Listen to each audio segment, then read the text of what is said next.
բոլորը պետք է արձագանքեն։ Ովքեր որ չեն արձագանքում, անտարբեր են եւ բավական է, բոլորին եմ արդեն ասում, բավական է դիրքավորվեն ապաքաղաքական։ Հայաստանում այլևս չկա քաղաքականություն։ Կա Հայաստանի գոյության կողմնակիցների բանակ եւ Հայաստանի ապամոնտաժման կողմնակիցներ։ Այսքանը։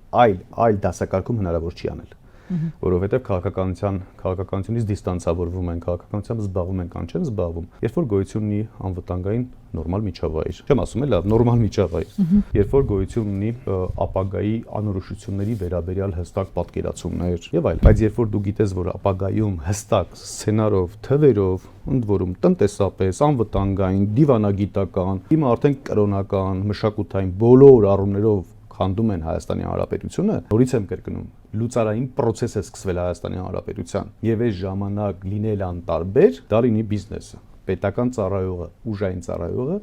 ինձ այլևս շատ քիչ է հուզում եւ հետաքրքրում։ Այստեղ բոլորը պետք է յուրաքանչյուր իր ազդեցության միջավայրում իհարկե։ Դա չի նշանակում, որ բոլորը պետք է դուրս կան խոսեն, բոլորը պետք է, չգիտեմ, ինչ գործողություններ իրականացնեն, բայց այնուամենայնիվ յուրաքանչյուրը պետք է խոչընդոտող որևէ գործողություն կատարի։